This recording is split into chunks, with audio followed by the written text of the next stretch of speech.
Chapter 5 सभ्यता का प्रवेश। पीछे देखे बिना उसने अपनी नाव का मुंह सीधा दक्षिणी समुद्र तट की ओर मोड़ दिया। जब वह नाव चला रही थी तो उसके बाईं ओर समुद्री द्वार था, जहां ज्वार मूंगे के चारों ओर बह रहा था और हवा नीले रंग के खिलाफ बर्फ के टुकड़ों की तरह सीगल को उड़ा रही थी। दाईं ओर लैगून का असीम विस्तार था, आगे उजाड़ समुद्र तट, उजड़ा हुआ गांव और पेंडनस के पेड़ों की जंगली उलझन। उनकी शाखाएं उनकी शाखाओं की तरह फैली हुई थीं, उनके पत्ते बेतरतीब बालों की तरह लहरा रहे थे। उसने हल्के डोंगी को ज्वार के निशान से ऊपर खींच लिया, फिर रेत के साथ दाईं ओर मुड़ते हुए वह पेड़ों से गुजरी और मूंगे पर चढ़ गई। एक पल के लिए दक्षिण और खाली समुद्र की ओर मुंह करके खड़ी रही। फिर मुड़ते हुए उसने लैगून के उस पार देखा, जहां दूर उत्तरी समुद्र तट पर पानी की चकाचौंध के ऊपर उसके पेड़ दिखाई दे रहे थे। ये लगभग पूरी तरह से बाढ़ के पानी में डूबा हुआ था और लैगून लबालब भरा हुआ था। बाहरी समुद्र धुएं के रंग की नीली चादरों, नीलम के भंवरों और ब्रेक के घाटों के बीच कोबाल्ट की धारियों के रूप में आ रहा था। ले मुआन गेटों के माध्यम से पानी के चूषण को सुन सकता था, जो कोरल पर ब्रेकर्स की आवाज से अलग था। ब्रेकर्स की आवाज से परे गल्स की आवाजें, गल्स से परे बैंगनी समुद्र के किनारे पर सफेद व्यापारिक बादलों तक पहुंचने वाली खामोशी। वह अकेली थी, लेकिन इस मामले में वो हमेशा अकेली ही रही थी। एयोमा और दो बूढ़े पुरुष और महिलाएं और बच्चे, जो दक्षिणी जनजाति के अंतिम अवशेष थे, कभी उसके साथी नहीं थे। उसने उनके साथ मछली पकड़ी थी और खाना पकाने और चटाई बनाने में मदद की थी, उनके साथ बात की थी, उनके साथ रहती थी, फिर भी एक तरह से अलग रहती थी। यह शायद नस्ल का अंतर था, या फिर उसके अंदर नस्लों के मिश्रण के कारण आत्मा की कुछ प्रवृत्ति थी जिसने उसे एक बिल्कुल अकेली प्राणी बना दिया था, जो किसी और पर निर्भर नहीं थी। एक अलग प्राणी, लगभग एक आत्मा। वह साफ पानी में नीचे देखते समय खुद को पूरी तरह से खो देने की शक्ति रखती थी, जैसा कि उस दिन था जब डिक ने उसे पहली बार पेड़ों के पास तालाब में देखते हुए देखा था। बहुत दूरियां उसे उसी तरह से जकड़ लेती थीं जैसे कि वह खुद को उनके हवाले कर देती, और दिशा के लिए वह अजीबोगरीब प्रतिभा जो उसे गल्स के साथ साझा थी, शायद मानसिक से कम सहज थी, क्योंकि ले मुआन का दिमाग, जो हमेशा हवा, समुद्र, सूरज और सितारों के संपर्क में रहता था, तूफान के आने और समुद्र में होने वाले बदलावों के बारे में दूरदर्शी था, जो महान बाघ शार्क को लैगून में लाते थे, मुलेट के मार्ग को बदलते थे, या पालू को मछली पकड़ने के किनारों से दूर चट्टान के उत्तर की ओर ले जाते थे। कुछ देर तक उत्तर की ओर ताकते हुए खड़ी रहने के बाद वह वीरान घरों की ओर लौट आई और अपने लिए कुछ खाना बनाने लगी। उसके बाद लाइनों को ठीक करना था और परका पैच से ओएपी को साफ करना था, और फिर सूर्यास्त हुआ और फिर तारे, और पालू तट से परे महान गहराई से भी गहरी नींद। यदि ले मुआन ने अपने अतीत पर नजर डाली होती तो उसे ऐसे दिनों का सिलसिला दिखाई देता जो अभी अभी मरे दिन की तरह रंगीन थे। चमक वर्षों में फैलती जा रही थी और बरसात के मौसमों और तूफानों से उपयुक्त थी। रातें जब सपनों में मानवीय आकृति का अभाव था। आज रात तक, जब भोर की ओर एक भूतिया डोंगी वाला आदमी नींद के आईने में एक झिलमिलाते लैगून के पार उसकी ओर आता हुआ दिखाई दिया।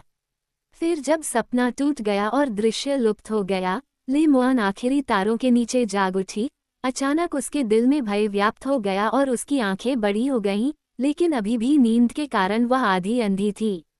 वह उठकर बैठ गई। भोर हो रही थी और मछली पकड़ने वाले गूल समुद्र में जा रहे थे। वह चट्टान पर टूटती लहरों की आवाज के जरिए उनकी आवाज सुन सकती थी, और कुछ नहीं। फिर भी वह सुन रही थी, अपनी आंखें पूर्वी आकाश में दिखाई देने वाले प्रकाश के बड़े पंखे पर टिकाए हुए, जिसके सामने गोल हवा में उछलते हुए मुरझाए हुए पत्तों की तरह दिख रहे थे। कुछ नहीं। समुद्री हवा ने ब्रेडफ्रूट की पत्तियों और पांडमस ताड़ की शाखाओं को हिलाया और फिर सपाट हो गई, शांत हो गई और भूमि की हवा के पहले झोंके में बदल गई। सबसे ऊंची उड़ान भरने वाले गल्स ने रंग ले लिया और भूतिया लैगून ने आकार ले लिया। लड़की अपने पैरों पर खड़ी हुई और अपनी आंखों से लैगून के पानी को देखा। कुछ नहीं। फिर मुड़कर वह पेड़ों के बीच से बाहरी समुद्र तट के मूंगे तक पहुंची और वहां भूतिया समुद्र पर और भोर की रोशनी से छूते हुए उसने एक जहाज देखा। स्पेनिश जहाज के विनाश के वर्षों बाद, जो उसके जन्म से पहले हुआ था, एक व्हेलमैन लैगून में गया, लकड़ी काटी, पानी में गया। कैरोलिन के प्रमुख उतामाटू द्वारा हमला किया गया और एक चमत्कार से बाहरी समुद्र में बच गया। उता ने उसे स्पेनिश व्यक्ति के पीछे लैगून की तलहटी में भेज दिया होता, क्योंकि उसके अज्ञानी लेकिन सहज हृदय की गहराई में ये ज्ञान था कि काले आदमी का बोझ सफ़ेद आदमी है और असभ्य के लिए सभ्यता का मतलब मृत्यु है। ले मुआन अभी भी वेल आदमी की लड़ाई और भागने को धुंधले शीशे की तरह देख सकती थी, और यहाँ फिर से एक जहाज था जो बहुत पहले वाले जहाज से आकार में भिन्न था, लेकिन उसके मन में संगति से विरोध और भय की वृत्ति जागृत हो रही थी। जहाज जो पूरी रात खड़ा रहा था एक स्कूना था, और अब जब महान सूर्य ने खुद को ऊपर उठाया और सुनहरी लहरों ने समुद्र की रेखा को तोड़ दिया, लेमुआन ने उसे आग लगते हुए देखा, पाल के बाद पाल प्रकाश को पकड़ते हुए, जब तक कि समुद्र के नवजात नीले रंग पर एक सुनहरा जहाज उछाल में पड़ा था, सुनहरे गल्स द्वारा उड़ाया गया था, थी जैसे कि भूतिया नाविकों की आवाजें एक साथ खींच रही हों। फिर जब उसने अपना पतवार बदला और हवा उसके कैनवास से बाहर निकल गई, तो एक नाव को नीचे उतारा गया, उस पर पाल चढ़ाया गया और ले मुआन ने उगते सूरज से अपनी आंखें छिपाते हुए नाव को ब्रेक की ओर बढ़ते देखा। वह पेड़ों के बीच वापस भागी और एक पल के लिए खड़ी रही, उसका हाथ उसके माथे पर दबा हुआ था, उसका मन उलझन में था, उसके पास केवल एक ही विचार स्थिर और दृढ़ था, ताउरी। यहाँ खतरा था, स्मृति समर्थित सहज वृत्ति, मन की शक्तिशाली सहज वृत्ति जो बिना तारे या कंपास के उत्तर और दक्षिण में भेद कर सकती थी, मौसम के आने वाले परिवर्तनों, मछलियों के झुंडों की हलचल, वह सहज वृत्ति जिसने उसके हृदय में व्याप्त भय के साथ उसे जगाया था। यहाँ ताउरी के लिए खतरा था, और अब जब वह अपने माथे पर हाथ रखे खड़ी थी, तो उसे न केवल उतामातू की वेलमैन के खिलाफ लड़ाई की याद आई, बल्कि ताउरी द्वारा अयोमा से कहे गए शब्द भी याद आए, जो उसने मारुआ के बुरे लोगों के बारे में कहे थे और युद्ध के लिए डोंगियां बनाने की आवश्यकता के बारे में कहे थे, और यह भी कि कैसे कैरोलिन के युवा जल्द ही युद्ध के लिए तैयार हो जाएंगे। लेकिन डोंगियां बनी नहीं थीं और योद्धा तैयार नहीं थे, और यहाँ अचानक कहीं से ये शानदार डोंगी आसमान की ओर पाल फैलाए हुए आ गई थी। उतामाटू और उसके योद्धा और बेड़ा गायब हो गए थे और ताउरी तैयार नहीं था। फिर विचार आया कि ब्रेक के लिए तैयार नाव पायलट मछली की तरह थी जो बाघ शार्क के आगे आगे देखती थी, ये लेगून में आएगी और अगर उसे खाने लायक भोजन मिलेगा तो बाघ शार्क उसका पीछा करेगी। उत्तरी समुद्र तट पर बसा गांव पेड़ों और उतामाटू द्वारा पेड़ों के बीच में बनाए गए चालाकी भरे तरीके की वजह से अदृश्य था। उसे यह याद था, तभी अचानक उसके दिल में आग लग गई। वह ताउरी को बचा लेगी। वह पेड़ों को छोड़कर भीतरी तट की रेत लेकर नाव को अपनी ओर आकर्षित करने के लिए ब्रेक की ओर दौड़ने लगी। आपने एक पक्षी को अपने घोंसले से एक आदमी को आकर्षित करते हुए देखा है, अपने भाग्य की परवाह किए बिना, केवल उस चीज के बारे में सोचते हुए जिसे वह प्यार करता है। ठीक उसी तरह ले मुआन ने अज्ञात का सामना करते हुए, जो भयानक से भी अधिक भयानक था, अब उस प्राणी को बचाने की कोशिश की जिसे वह प्यार करती थी, उस प्रेम के साथ जो भय को दूर भगाता है। वह 100 गज भी नहीं चली थी कि नाव हवा के झोंके के साथ लेगून में प्रवेश कर गई और बाढ़ की पहली धार के साथ बहने लगी। उसने अपनी बाहें फैला दी, फिर वह खड़ी होकर देखती रही कि नाव ने अपना रास्ता बदल लिया और सीधे उसकी ओर आ रही थी। यह एक साधारण जहाज की क्वार्टर बोट थी, जिसे सफ़ेद रंग से रंगा गया था और उसमें एक मस्तूल और पाल लगा हुआ था, और जब ले मुआन स्तब्ध होकर खड़ी होकर अपने भाग्य का इंतजार कर रही थी, तो उसने देखा कि उसमें 4 आदमी थे, 3 कनक, जिनके नंगे कंधे गनल के ऊपर दिख रहे थे, और एक विशालकाय आदमी, जिसकी दाढ़ी काली थी और जिसने चौड़ी किनारी वाली सफ़ेद भूसे की टोपी पहन रखी थी, जिसके नीचे उसका चेहरा आतंक के राजा के चेहरे की तरह काला और भयानक दिख रहा था। उसने गले पर खुली कमीज पहनी हुई थी और उसकी कमीज की बाहें ऊपर की ओर मुड़ी हुई थीं, जिससे उसकी बाहें सफ़ेद दिख रही थीं, लेकिन काले बालों से ढकी हुई थीं। जब नाव उतरी और कनकियां बाहर निकली, तो ले मुआन ने उन्हें मुश्किल से देखा। उसकी आंखें समुद्र तट पर खड़े उस महान व्यक्ति पर टिकी थीं, कॉलिन पीटरसन, कोई और नहीं, चंदन के आखिरी व्यापारियों में से एक, केरमाडेक का मालिक और मालिक काला पीटरसन, देखने में भयानक, उत्तेजित होने पर हमला करने में तेज, फिर भी उसके दिल में दयालुता और आत्मा में सीधापन था। बेचारी ले मुआन, काश उसे पता होता। पीटरसन ने खाली और उजड़े हुए घरों और उजाड़ समुद्र तट पर अपनी नज़रें घुमाते हुए उन्हें लड़की पर टिका दिया, उससे ऐसी भाषा में बात की जिसे वह समझ नहीं पाए और फिर पुकारा, स्रू। एक कनक आगे बढ़ा। वह पोमोटुआन था, एक पीला आदमी और आधा मलानेशियन, भयंकर चेहरा, घुंघराले बाल और छोटे छोटे सीपों की माला पहने हुए। पीटरसन से कुछ बात करने के बाद वह ले मुआन की ओर मुड़ा और उससे बात की और वह समझ गई। कैरोलिन की भाषा पोमोटास की भाषा थी। दूर के दिनों में उन दूर के द्वीपों ने कैरोलिन पर हमला किया था और उसके साथ युद्ध किया था, और भी दूर के दिनों में कैरोलिन के पहले निवासी पोमोटास से अलग हो गए थे। लेकिन न तो ले मुआन और न ही स्रू को इस बारे में कुछ पता था और न ही उस समान वंश के बारे में जिसने उन्हें बोलने की शक्ति दी थी। मैं यहाँ अकेली हूँ, ले मुआन ने स्रू को उत्तर देते हुए कहा। मेरे लोग चले गए हैं, एक तूफान ने उन सभी को ले लिया। यहाँ कोई नहीं है। बोलते समय उसकी आंखें स्रू से हटकर उत्तरी समुद्र तट के दूर के निशान की ओर चली गईं। उसके दिल में डर था कि कहीं ताउरी किसी दुर्भाग्य से मछली पकड़ने न निकल जाए, खुद को प्रकट न कर दे और खो न जाए। लेकिन कुछ भी दिखाई नहीं दिया। पानी पर सूरज की रोशनी के ऊपर दूर दूर तक फैले पेड़ों के अलावा कुछ भी नहीं। वह जानती थी कि स्कूना बहुत दूर था और दक्षिणी चट्टान से बहुत ज्यादा घिरा हुआ था, इसलिए उत्तरी समुद्र तट पर लोग उसे नहीं देख सकते थे कि ताउरी डोंगी बनाने में व्यस्त होगी। फिर भी उसके दिल में डर ने उसे तोते की तरह शब्दों को दोहराने के लिए मजबूर कर दिया। यहाँ मेरे अलावा कोई नहीं है, मेरे लोग चले गए हैं, एक तूफान ने उन्हें ले लिया, मैं यहाँ अकेली हूँ। बोलते समय उसने पीटरसन को तिरछी नजरों से देखा। उसने पहले कभी दाढ़ी वाला आदमी नहीं देखा था और काले घुंघराले बालों वाला यह आदमी लगभग उसकी आंखों तक पहुँचते हुए एक राक्षस लग रहा था। जब वह बोल रही थी तो अन्य कनक नाव से 2 बड़े जल भंडार लेकर उस कुएं पर उन्हें भरने लगे, जिस कुआं में वह उस दिन देख रही थी जिस दिन उसने पहली बार ताउरी को देखा था। कोलिन पीटरसन उन्हें देखता हुआ खड़ा था। वह ले मुआन से आधा मुड़ा हुआ था और ऐसा लग रहा था कि वह उसका अस्तित्व भूल गया है। फिर अपनी आंखों को छिपाते हुए उसने लैगून के पार और उसके चारों ओर देखा, लेकिन वह न तो कनक के बारे में सोच रहा था और न ही लैगून के बारे में।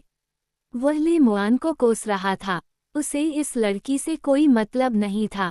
वह इस अज्ञात द्वीप पर पानी की तलाश में आया था, ये सोचकर कि शायद वह मूल निवासियों को खोज सके। उसने कभी नहीं सोचा था कि उसे इस तरह की समस्या का सामना करना पड़ेगा।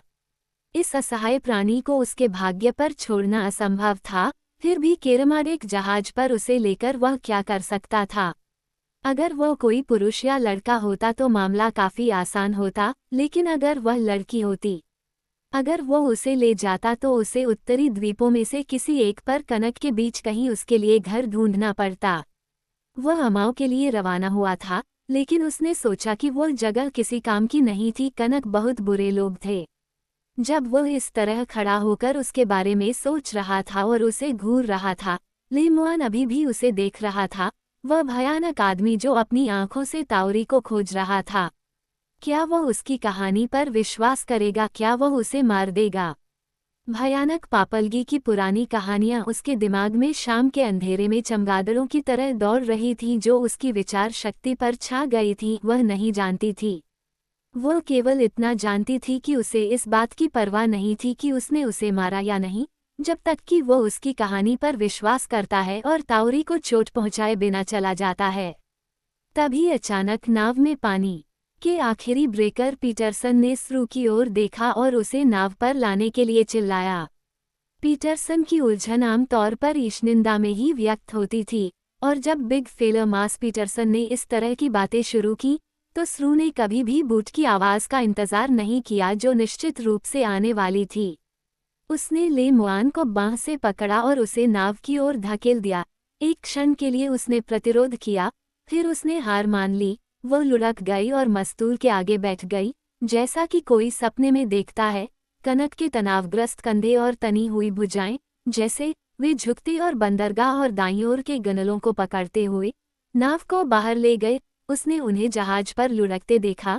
रेत की खरोंच और फिर पानी में तैरती कील के गुब्बारे जैसी उठान को महसूस किया। उसने देखा कि उसके ऊपर का पाल हवा लेकर आकाश के नीले रंग के खिलाफ जोर से उभर रहा है। उसने देखा कि उड़ते हुए सीगल और घूमते हुए लैगून और दक्षिणी समुद्र तट के पेड़ नाव के टूटने के साथ ही दाईं ओर गायब हो रहे हैं। लेकिन हमेशा और हर चीज से ऊपर उसने पीटरसन का विशाल हाथ देखा, जब वह अपनी कोहनी के मोड़ में टिलर के साथ स्टर्न शीट्स में बैठा था और उसकी आंखें उसकी और उससे आगे की ओर टिकी हुई थीं। अरे समुद्र, ये किन त्रासदियों में भागीदार नहीं रहा है। तूफानों का समुद्र, नीला हंसता हुआ समुद्र, वह समुद्र जो अब सुबह की रोशनी में सुंदर लग रहा था, कैरोलिन के द्वारों से बाढ़ की पहली धारा के साथ धीरे धीरे बह रहा था, नाव को बाहरी उछाल पर उठा रहा था क्योंकि यह मूंगा घाटों से गुजर रहा था जहां सीगल ब्रेकर्स के झाग के ऊपर चिल्ला रहे थे और ब्रेकर्स रोते हुए सीगल को जवाब दे रहे थे। अगर पीटरसन ने ले मुआन को समुद्र तट पर मार दिया होता तो वह बिना किसी हिचकिचाहट के अपनी मौत का सामना करती। अब बैठी हुई कैरोलिन को पीछे की ओर गिरते हुए देख रही थी। उसकी आंखें कभी नहीं डगमगाईं और न ही नर्म पड़ी, यहाँ तक कि पीटरसन का उसका डर भी गायब हो गया था। ऐसा लग रहा था जैसे वह महान अटॉल के द्वार पार करते हुए मर गई हो और एक ऐसी भूमि में प्रवेश कर गई हो जहाँ व्यक्तित्व नहीं था, केवल धारणा थी। चित्रों की एक भूमि जिसका उससे या उसके द्वारा कभी जानी गई किसी भी चीज से कोई संबंध नहीं था। उसने देखा कि वे केरमाडेक के सफेद रंग के किनारे पर आ रहे थे, जहां सीढ़ी नीचे गिर गई थी, रेलिंग थी और रेलिंग के ऊपर बड़ी सफेद पाल वाली जगहें हवा में कांप रही थीं। नाव की ओर देख रहे लोगों के चेहरे, साथ ही रंटन का चेहरा और कार्लिन का चेहरा, जो सोमा में उठाया गया एक समुद्र तट पर रहने वाला व्यक्ति था और उत्तर की ओर अपना रास्ता बना रहा था। फिर वह डेक पर थी, जो उसे समुद्र तट की तरह चौड़ा और सफेद लग रहा था, और इस अजीब जगह की असाधारण नवीनता ने एक धार पकड़ ली जिसने उस पर छाई हुई मृतता को चीर दिया। ये जगह उसके दिमाग में इतनी विशाल थी कि यह एक तरह की जमीन लग रही थी। एक पल पहले नाव में समुद्र उसके चारों ओर था, लेकिन यहाँ समुद्र कुछ भी नहीं था, ये जगह सब कुछ थी। ताउरी, कैरोलिन, चट्टान, समुद्र ही सब कुछ एक पल के लिए गायब हो गया। केरमाडेक ने आग की लपटों की तरह भस्म कर दिया, और पीटरसन के मेट से कहे गए पहले कुछ शब्दों के बाद किसी ने भी उस पर ध्यान नहीं दिया।